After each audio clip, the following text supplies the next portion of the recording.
Olá, amigos, eu sou o professor Rafael Salviano. Estamos de volta com as nossas aulas de Direito do Trabalho. Vamos continuar aqui nos nossos blocos que fala sobre salário e remuneração. No primeiro bloco, eu falei a você que salário e remuneração são coisas distintas. O salário é apenas uma das rubricas que entra na remuneração do empregado. Então pode ter lá adicional noturno, pode ter horas extras, pode ter diversas rubricas que entram lá e somadas elas são aí a remuneração do empregado. O salário é apenas uma dessas rubricas. Todas as outras também serão aí consideradas na remuneração do empregado. Falei para você que tem que ser distinguido, você tem que distinguir isso daí. Salário é apenas o salário base, pode ser o salário mínimo federal, pode ser o salário da categoria, etc. E remuneração não. Remuneração entra todas as verbas de natureza salarial e a gente vai entender já já como a gente identifica o que tem e o que não tem natureza salarial. Além disso, eu falei da gorjeta, eu falei para você que a gorjeta ela é o salário pago por terceiro. Então você foi no restaurante, você entregou a gorjeta ou ela veio consignada na sua conta, os 10% do garçom, isso aí é gorjeta e a gorjeta ela é o salário, ela também tem natureza salarial e é um salário pago por terceiro. Falei para você também que a remuneração, o salário mínimo, ele é garantido a todos os trabalhadores. Então aqueles que recebam por comissão, por percentagem, eles também terão garantido o salário mínimo. No mês que ele não conseguiu vender o que precisava para se atingir o salário mínimo, o empregador vai ter que complementar aquilo até aquele piso, ok? Então vai ter que fazer com que ele ganhe, vai ter que complementar e injetar dinheiro na remuneração para que ele ganhe aí o salário mínimo federal, isso aí é obrigatório. Além disso, se ele fizer essa inserção, se ele injetar dinheiro no holerite do empregado para que ele não ganhe menos do que o salário mínimo, no mês subsequente ele não pode descontar aquilo. Então, é garantido o salário mínimo. Se ele não atingir o salário mínimo, o empregador vai ter que complementar e não pode descontar aquilo no mês subsequente ou nos outros meses de qualquer forma, ok? Então, vamos dar continuidade? Vamos falar da remuneração do salário em moeda corrente. O artigo 463 da CLT, ele denota que o salário, a remuneração, ela deverá ser paga em moeda corrente e em moeda nacional. Olha que legal. Por que em moeda corrente? Bom, moeda corrente é para que se evite aí o chamado truck system ou aqueles empregadores que vendem, que passam tickets, que passam comprovantes, que passam algum documento ao seu empregado e fazem com que ele vá comprar na sua loja. Isso aí é proibido. Então não pode ir lá pagar em vale, não pode pagar em outras coisas que não seja moeda corrente. É obrigatório que seja moeda corrente para que ele possa comprar onde ele quiser. Então é para isso que serve essa vedação. Não pode ser pago, então, em outras coisas que não moeda corrente. A gente vai entender já já que o salário utilidade, ele também é possibilitado aí ao empregador pagar parte do salário do funcionário em salário utilidade, em utilidades, mas isso é uma outra história. Vamos lembrar aqui que o artigo 463 da CLT, ele denota que o salário do empregado ele deverá ser pago em moeda corrente. Além disso, eu disse a você que ele deve ser pago em moeda nacional. Aquele que não for pago em moeda nacional, ele é considerado não efetivado. Então o nosso trabalhador, ele trabalha aqui, ele trabalha para uma multinacional que porventura não conheça a nossa legislação. E veio o pagamento dele, por exemplo, em dólares. Aquele pagamento ele será considerado não realizado, ok? Por quê? Porque o artigo 463 ele denota que o pagamento tem que ser em dinheiro e em moeda nacional. Com exceção, há uma exceção a isso, com exceção daqueles trabalhadores que estejam prestando serviço em outros países. Aí não há problema. Aí o pagamento poderá ser efetivado com a moeda daquele país e havendo aí, é claro, a necessidade de se converter para verificar qual que é o salário dele. Então, se ele ganha 25 mil reais em moeda nacional e foi prestar um serviço fora, foi prestar um serviço nos Estados Unidos, vai ter que ser convertido aquele salário para dólares para ver quanto ele vai receber lá fora, ok? Aí pode. Se estiver prestando serviço aqui dentro, não pode. Será moeda corrente em moeda nacional. Quando eu falo a você moeda corrente, eu estou dizendo também o depósito bancário. Por quê? Porque o depósito bancário ele pode ser levantado em moeda nacional. Então você depositou lá no banco. Ah, mas o professor falou que eu tinha que fazer o pagamento em moeda corrente. Quando você fizer isso no banco, você também está fazendo. Porque ele passa o cartão dele no banco e pega dinheiro em espécie. Então aí não há problema, ok? Então lembre sempre, a exceção da moeda estrangeira, da moeda que não é a nacional. Pode pagar desde que ele esteja prestando serviços lá fora. E aí, é claro, vai pagar com aquela moeda da localidade que ele está prestando serviços, garantindo-se a ele a conversão do valor que ele teria que receber aqui para a moeda que ele vai receber lá. Ok? Vamos continuar? Vamos falar um pouquinho da nossa classificação, das classificações da remuneração. Então, a remuneração, ela pode ser efetivada de diversas formas. Existem várias classificações aí dentro da nossa remuneração. O salário por unidade de tempo é o nosso primeiro. O salário por unidade de tempo. O que é isso, professor? Salário por unidade de tempo é aquele empregador que contratou o seu empregado e resolveu e pactuou com ele que ele será pago aí por dia, por hora de serviço, por quinzena, por semana de trabalho. Então ele não está recebendo para trabalhar o mês inteiro. Ele pode até trabalhar o mês inteiro, mas o pactuado foi que ele receberia por unidade de tempo. Então, se ele trabalhar naquele mês até 100 horas, ele receberá por 100 horas. Se ele trabalhar naquele mês 25 dias, ele receberá por 25 dias. Se ele trabalhar naquele mês uma quinzena, ele receberá pela quinzena. Então, este é o nosso primeiro, é o salário por unidade de tempo. Pode haver isso então, professor? Eu poderia contratar um empregado por unidade de tempo? Pode, não tem problema. Vai lá e contrata, olha, por semana, por dia de trabalho, por hora de trabalho, não tem qualquer problema, é permitido. Lembramos aí, é claro, que o parágrafo 1º do artigo 459, ele denota lá que o pagamento máximo será mensal. Você lembra disso? Eu falei no nosso bloco anterior de aulas. Então, pode fazer por unidade de tempo, pode fazer por semana, por hora, por dia? Pode. Vale lembrar apenas que não poderá deixar 2 meses para pagar o salário do empregado. Vai ter que pagar mensalmente as horas laboradas ou o período de tempo interregno laborado naquele mês, ok? Salário por unidade de obra. Amigo, esse aqui eu tenho um exemplo para te dar que vai te deixar muito claro isso daí. O salário por unidade de obra, ele se aproxima muito da empreitada. Você já viu quem trabalha por empreitada? Quem trabalha por empreitada é aquele camarada que foi contratado para, por exemplo, fazer um sofá. Olha, eu quero que você faça esse sofá para mim, eu vou pagar você pelo término. Quando você terminar, vou pagar você pelo sofá. Isso é salário por unidade de obra. Então foi contratado aquele empregado para trabalhar e ele vai ganhar por unidade de obra. Isso pode ser aí também utilizado nos casos aí de artesanato e etc. Então, cada artesanato, cada peça de artesanato que você me fizer, eu vou te pagar tanto. Cada peça que eu fizer, eu vou receber tanto. Ok? Então, isso daí é a empreitada. Ele aproxima-se bem da empreitada. Salário por unidade de obra. Quantas peças você produzir, você vai receber ao final do mês por aquelas peças. É isso que significa o nosso salário por unidade de obras. Salário por tarefa. Salário por tarefa. Amigo, esse aqui é um híbrido. É um híbrido desses dois anteriores. Por que é um híbrido? Neste nosso salário por unidade de tarefa, nesse nosso salário por tarefa, acontece que o empregado, ele é contratado para trabalhar, por exemplo, determinadas horas por dia. Mas no contrato de trabalho consta também que o empregador, no início do seu trabalho ou naquela semana, ele vai falar o que ele precisa fazer naquele dia ou naquela semana. E se ele acabar o trabalho dele antes, ele pode ir embora, ele não precisa cumprir as horas até o final. Vamos supor que o nosso empregado ele foi contratado para trabalhar 8 horas por dia e a cada dia de trabalho ele tem que arrumar um computador. Se às 4 horas da tarde ele já arrumou o computador e a saída dele seria às 6, não há problema. Neste nosso salário por tarefa, ele pode ir embora antes mesmo aí de acabar a sua prestação de trabalho, ok? Agora a gente vai entrar um pouquinho aí no nosso salário utilidades, no nosso salário em utilidades. Está consignado aí no artigo 458 da CLT. Professor, o que é o salário em utilidades?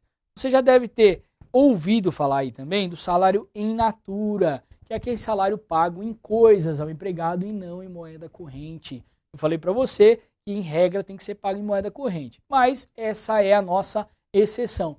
Pode pagar em salário in natura, ou seja, pode pagar em prestações que não de maneira financeira, que não econômica, que não em moeda? Pode. Como será isso daí? Bom, entrega de carro, aluguel de casa. Olha, eu tenho uma casa lá e vou te contratar, mas eu não vou poder pagar tudo para você, fica na minha casa que você não paga o aluguel e a gente conseguindo isso aí como se fosse um salário, parte do seu salário. Então, salário e utilidade é isso, é a entrega de bens ao empregado em substituição ao salário que ele deveria receber. É isso que significa aí o nosso salário em utilidades. O parágrafo único do artigo 82 da CLT, ele denota que o percentual máximo de salário em utilidade, ele será de 70%. Professor, mas é difícil, eu não consigo enxergar isso daí.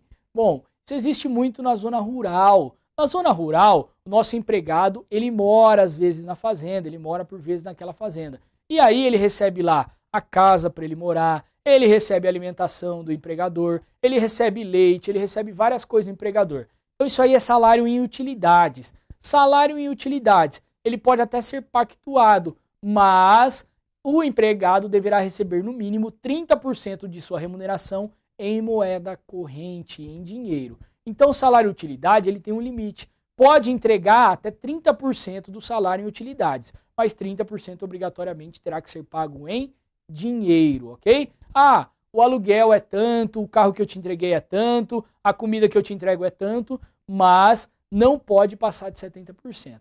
É obrigatório que o empregador ele pague no mínimo 30% do salário do empregado em espécies, ok? É isso que traz pra gente o nosso parágrafo único do artigo 82 da CLT. E os requisitos, professor?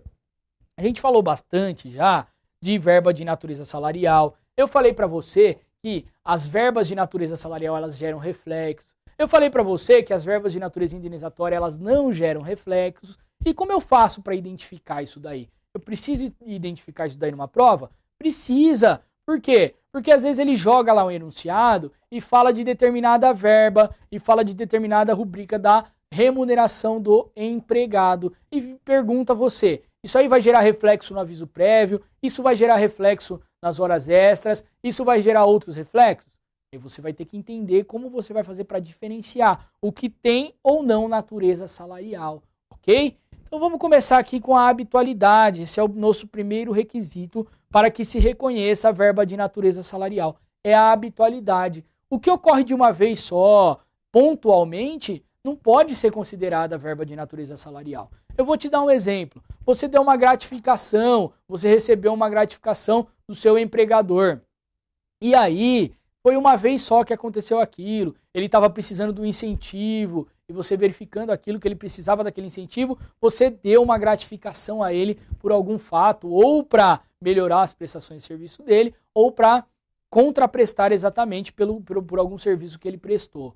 Ok? Se deu uma gratificação, mas foi só aquela vez, não aconteceu mais, isso aí não está pactuado no contrato de trabalho. Foi por mera liberalidade do empregador. É natureza salarial? Não. Por quê? Porque a gente entende que para se considerar a verba como de natureza salarial, há que se ter aí a habitualidade. É claro que a habitualidade ela não precisa ser mensal, ela pode ser semestral, ela pode ser anual, não tem problema. Mas há aí a necessidade de se considerar a habitualidade. Não havendo habitualidade, ele sendo entregue de maneira esparsa, não havendo essa habitualidade, não há que se falar em verba de natureza salarial. Vou te dar um exemplo. A gratificação que ela é efetivada, que ela é paga ao empregado de 6 em 6 meses, ela tem habitualidade? Ah, professor, é um tempo grande, né? Mas tem habitualidade. A cada 6 meses, de 6 em 6 meses, o empregado ele sabe que ele vai receber aquela verba. Então isso aí é uma natureza habitual, é de natureza habitual. Então, esse é o nosso primeiro exemplo. Existem alguns empregados, principalmente diretores de sociedade, etc., eles recebem um prêmio chamado de hiring bônus. É uma luva, você já deve ter ouvido falar isso daí com jogadores de futebol e atletas profissionais. Bom, você vai sair do clube, você vai sair da sua empresa, eu te pago uma indenização para você sair da sua empresa. Eles falam que é indenização, mas não é. Veja bem, olha, eu tô te pagando 50 mil reais para você deixar a sua empresa e vir para minha empresa. Então a gente entende que essa verba ela tem natureza salarial. Por quê? Porque no outro ano o empregado ele deveria receber aquilo também. Ah, professor, mas se ele só receber daquela vez? Bom, a justiça e a jurisprudência vem entendendo, a jurisprudência e a doutrina vem entendendo que devido ao caráter de contraprestação daquela verba, ele também será considerado verba de natureza salarial, ok? Ah, professor, mas e se ele não receber mais? Bom, eles entendem que aquilo lá vai ser dividido mês a mês. Esse hiring bônus, essa luva que é dada a ele, ela vem assim lá no contrato de trabalho.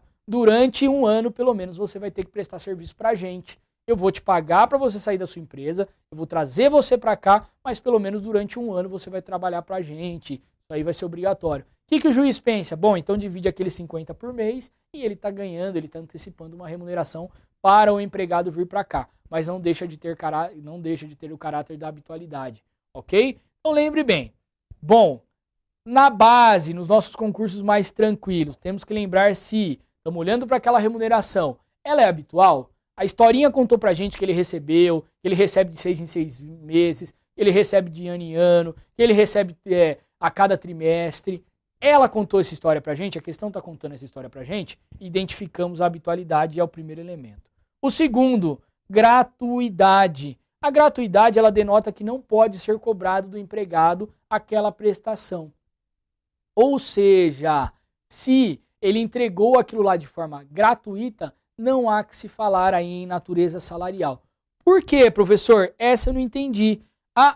A nossa gratuidade, ela está ligada aí a uma benevolência do obreiro, do empregador, perdão. Uma benevolência, ele entregou aquela prestação sem qualquer ligação com o trabalho. Não há que se falar aí em pagamento em relação a determinado fato ou a determinado trabalho que o empregado tenha efetivado. Ela é entregada de maneira gratuita. Olha, eu estou dando essa prestação aqui para você, estou dando esse prêmio a você e não tem problema nenhum. É algo feito, efetivado de maneira unilateral, mas eu gosto de você, eu estou te entregando aqui este prêmio. Bom, aí não terá natureza salarial, desde que, é claro, aquilo não aconteça mês a mês, porque senão é salário também, é salário de qualquer forma, mas é salário velado.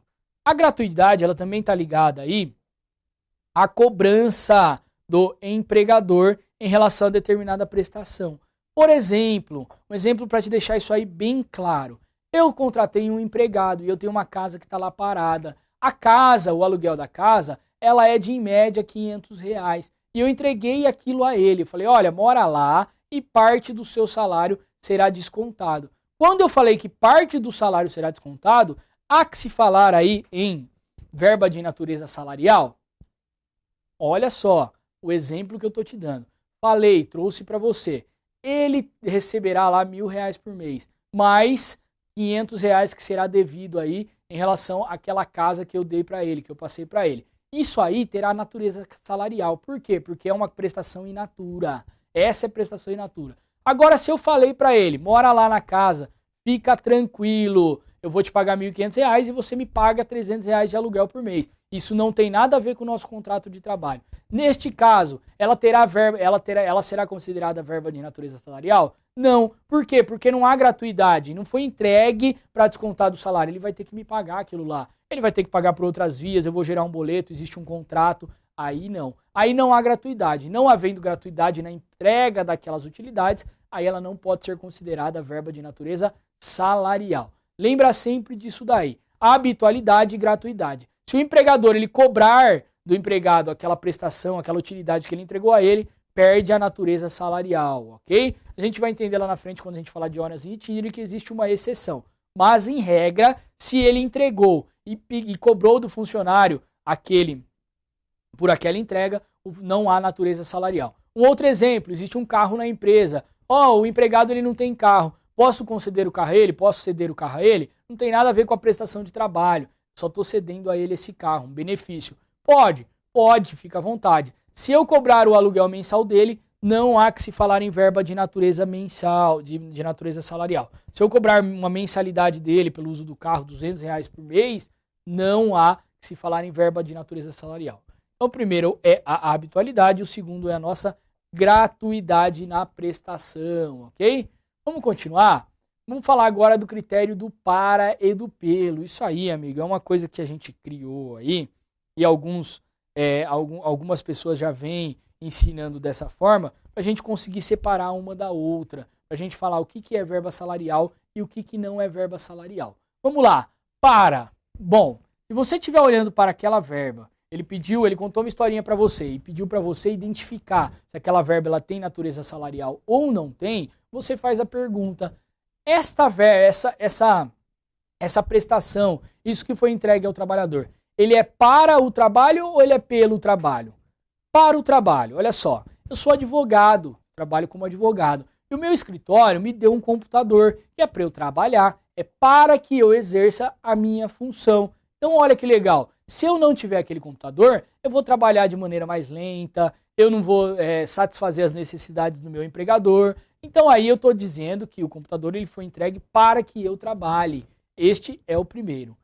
Na sequência, o empregador me deu um carro, ele me forneceu um carro, mas eu não sou viajante. Aquele carro, ele não tem a obrigatoriedade de ser entregue a mim para que eu consiga realizar a contento o meu serviço. Então, ele me deu por liberalidade. Então, este carro, ele me deu pelo meu trabalho. Olha a diferença, ó.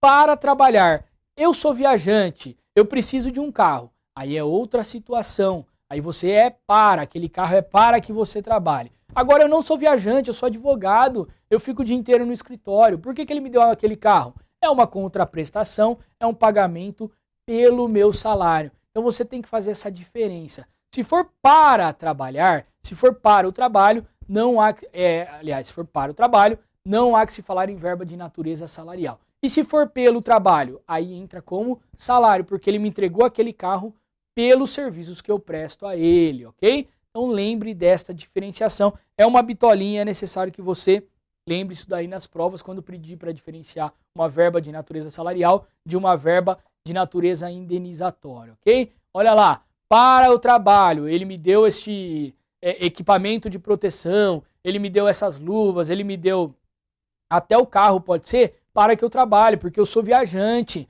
Se eu não tiver o carro, não vou conseguir trabalhar. Agora, se ele me der o carro pelo trabalho, ou seja, eu trabalho para ele, não sou vendedor, não é necessário que eu tenha aquele carro, mas ele me deu porque eu estou trabalhando para ele, aí a gente entende que é pelo trabalho, é um pagamento pelo trabalho realizado, e aí terá natureza salarial essa verba, ok? O parágrafo 2º do artigo 458, ele denota aí quais são as verbas que não poderão ser consideradas como de natureza salarial. Ou seja, o que eu vou falar daqui para baixo, amigo, não adianta. Isso aqui é bitolinha, mas não adianta. É uma coisa que você vai ter que dar uma olhada e torcer para lembrar na hora da sua prova, ok? Ele vai consignar lá quais são as verbas, quais são as prestações, quais são as coisas que o empregador ele entrega ao empregado e não poderá ser considerada de natureza salarial em nenhuma hipótese. Vamos tocar? O primeiro lá é os vestuários, equipamentos e outros acessórios fornecidos aos empregados e utilizados no local de trabalho para a prestação de serviços. Olha o para aqui, professor. Isso aí. Olha o para aqui de novo. Vestuários, equipamento e outros acessórios aos empregados utilizados no local de trabalho. O meu computador é para a prestação de serviços. Então, não vai ter caráter salarial. Lembre bem do nosso para. Isso aí, por lei, ele é vedado, não há que se falar em natureza salarial em relação a essas entregas. Educação e estabelecimento de ensino próprio ou de terceiros, compreendendo os valores relativos à matrícula, mensalidade, anuidade, livros e material didático. Se o empregador ele tem uma escola com que ele tem lá alguma parceria, ou se ele montou uma escola para os funcionários dele, aquilo ali jamais poderá ser considerado verba de natureza salarial e não vai gerar reflexo para nenhuma outra verba, nenhum outro pagamento. Por quê, professor? Porque senão o empregador ele simplesmente vai lá e tira aquilo, fala, tem natureza salarial, vou ter que pagar isso daí 2 vezes depois, lá na frente vai gerar reflexo, então eu tiro. Então, para que incentive-se o empregador a instituir educação, a pagar aí matrícula, mensalidade, livro e material didático dos filhos, dos seus funcionários, aí, ou até dos seus funcionários, aí a lei vem e fala, olha, isso aí não vai ter caráter salarial, fica tranquilo, pode pagar que não vai gerar reflexo nenhum para você lá na frente. Transporte destinado ao deslocamento para o trabalho e retorno em percurso servido ou não por transporte público. Amigo, não confunda isso com hora itinerary. A hora itinerary é um instituto diferente disso aqui. Ele está falando que esse valor aí que foi destinado ao transporte para ele ir e voltar do serviço, em local servido ou não por transporte público, ele não terá natureza salarial. Vamos dar um exemplo para você esquecer, para você não manter ligação com as verbas em itinerary, com as horas em itinerary. Olha lá, ele tem uma jornada, ele contratou o empregado dele por 8 horas, ok? Ele contratou o empregado dele por 8 horas por dia. E aí ele sabe que ele tem 1 hora de percurso, 30 minutos no início e 30 minutos no final. Então o trabalhador vai trabalhar 7 horas porque ele não quer submeter aquele pessoal às horas extras. Tá bonitinho, se você somar as horas em itinerary com a hora trabalhada, vai dar lá só 8 horas de prestação de serviço. Não tem problema, ele não terá que pagar horas extras, ok? Pela essa hora em itinerary. E é isso aqui que está falando. Esse empregador, ele não vai ter aí a surpresa lá na frente de ser cobrado por essa prestação. Por quê? Porque a lei está falando, olha, se você forneceu o transporte a ele, em local servido ou não para o transporte público, isso aí não vai ser considerado verba de natureza salarial. E as horas em itinerary? Hora em itinerary é outra coisa. A hora em itinerary ela tem natureza salarial, mas ela só é considerada se passa da jornada ordinária do nosso empregado. Se não passar, não há que se falar em horas em itinerary. Então é isso aí que a gente tem que diferenciar. Bom, se está dentro da jornada, não há que se falar em hora itinerary, não estamos enxergando extrapolamento de jornada, então não vai ter jornada extraordinária a ser quitada, não tem hora extra a ser quitada, aí ele não vai poder pedir o reflexo dessa verba destinada ao transporte coletivo, lá na frente não vai gerar reflexo para nada. Isso aí é para proteger o empregador, né? Olha lá, o empregador ele deu o ônibus pro empregado, ele passa o ônibus na cidade, pega todo mundo, ele adaptou, ele só presta 7 horas de serviço e tem 1 hora de itinerary, 30 na entrada e 30 na saída, tá todo mundo trabalhando bonitinho. Aí vai o empregado, entra com uma ação e pede reflexo dessa verba? Pode. Esse gasto que ele teve com o transporte público é em benevolência, é em benefício ao próprio trabalhador. Então não há sentido a lei vir e falar, bom, agora você vai pagar reflexo disso aí também. Então é isso que está consignado aí pra gente. Então o transporte ele também não poderá ser manifestado, ele não poderá aí ser entendido como verba de natureza salarial. Vamos tocar, olha lá. Assistência médica, hospitalar e odontológica prestada diretamente ou mediante seguro-saúde. Então isso aqui também não tem verba salarial. O empregador que pagar lá assistência médica, hospitalar, odontológica ou prestar diretamente aí esses serviços ao seu funcionário, não pode haver natureza salarial. Então não adianta o empregado depois ir lá na frente pleitear aí os reflexos dessas verbas aí, do que ele gastou com assistência médica, odontológica, etc. na Justiça do Trabalho, porque não vai ganhar. Isso aí não tem caráter salarial, segundo aí o nosso artigo 458 da CLT, ok? Seguro de vida e de acidentes pessoais. Seguro de vida e de acidentes pessoais também não tem caráter salarial. Se o empregado todo ano, o empregador todo ano, ele paga um seguro de vida a seus funcionários, não pode lá na frente vir pleiteando os reflexos dessas verbas em outros institutos, ok? Então a lei também exclui aí o seguro de vida e de acidentes pessoais como verba de natureza salarial. Previdência privada, olha que legal, o empregador ele é bonzinho, ele sabe que o sistema do INSS ele já está deficitário, ele sabe que a aposentadoria está deficitária. E ele institui um plano para pagar a previdência privada para os funcionários da empresa dele. Isso aí pode ser considerado verba de natureza salarial? Não, isso é um incentivo que o governo está dando para o pessoal fazer esses planos de previdência privada. Neste caso, se ele depositar 50, se ele depositar 6, se ele depositar R$1.000 para cada um dos funcionários, essa verba não terá caráter salarial. E o valor correspondente ao Vale Cultura, ele também não terá verba, ele não será considerado verba de natureza salarial. Professor, o que é o Vale Cultura? Algumas empresas elas entregam aos seus funcionários um valor para que ele vá ao cinema, para que ele vá ao teatro, e assim ele tem uma vida mais próxima da cultura, da sociedade, etc. Então, este valor que é pago aí a título de Vale Cultura, ele também não terá de forma alguma natureza salarial. Não adianta entrar lá pedindo os reflexos daquilo em outras coisas que não vai ganhar, ok? Vale refeição e cestas básicas. Vale refeição e cestas básicas. Eu vou inverter aqui. Bom, a cesta básica, ela tem caráter salarial. Geralmente ela tem caráter salarial. Em regra, ela terá caráter salarial.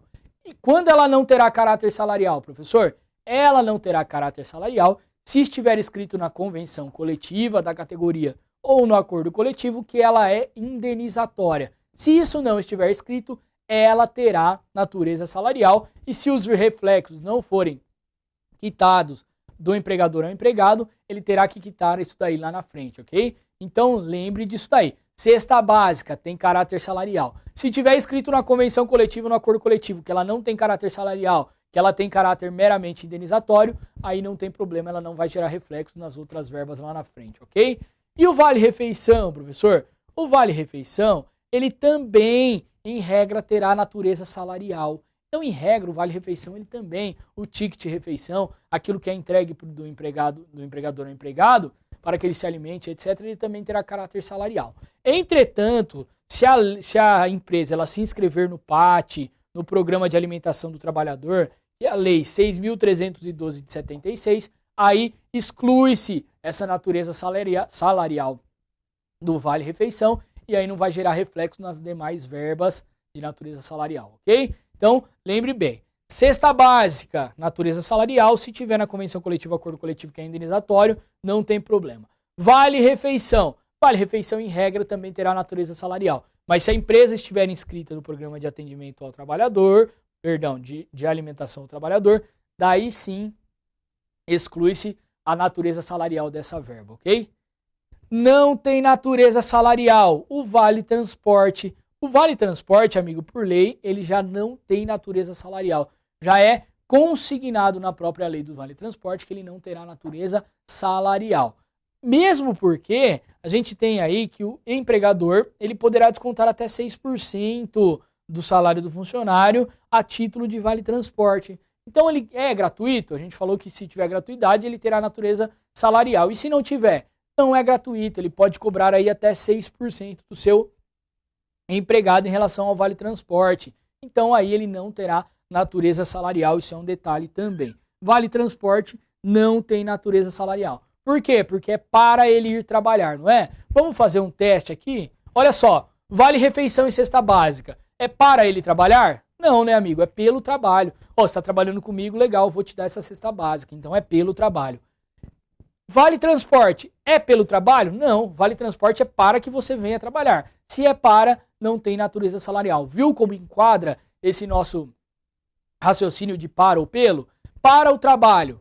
Para trabalhar eu tenho que me deslocar ao serviço e ele me dá um vale-transporte para isso, então não tem natureza salarial. Pelo trabalho ele me dá o vale-refeição e as cestas básicas, aí eu tenho natureza salarial. Bem legal, né? Lembrando sempre que o nosso empregador ele poderá descontar aí 6% do funcionário em relação a esse vale-transporte. Tanto o empregador que dá em dinheiro, que dá em vale lá, aliás, em vale, que dá em espécie, às vezes até para ele colocar lá, para ele encher o seu cartão de transporte, esse daí ele também poderá descontar aí 6% do trabalhador. Assim como aquele empregador que contrata um ônibus, que contrata uma empresa particular para prestar serviço e pegar os seus empregados na cidade e levar até a sua empresa. Ambos poderão descontar aí 6% até, isso é máximo, tá, gente? Poderão descontar até 6% em relação ao vale-transporte dos seus funcionários. Então, se está lá no seu Olerite 6%, não tem problema. 6% vale-transporte, ele pode fazer isso. Fornecendo o transporte a você por meio de empresa privada, ou então quando ele dá o passe a você para que você possa ir e voltar para sua casa. Ok? Amigos, fico por aqui, bons estudos e até o nosso próximo encontro.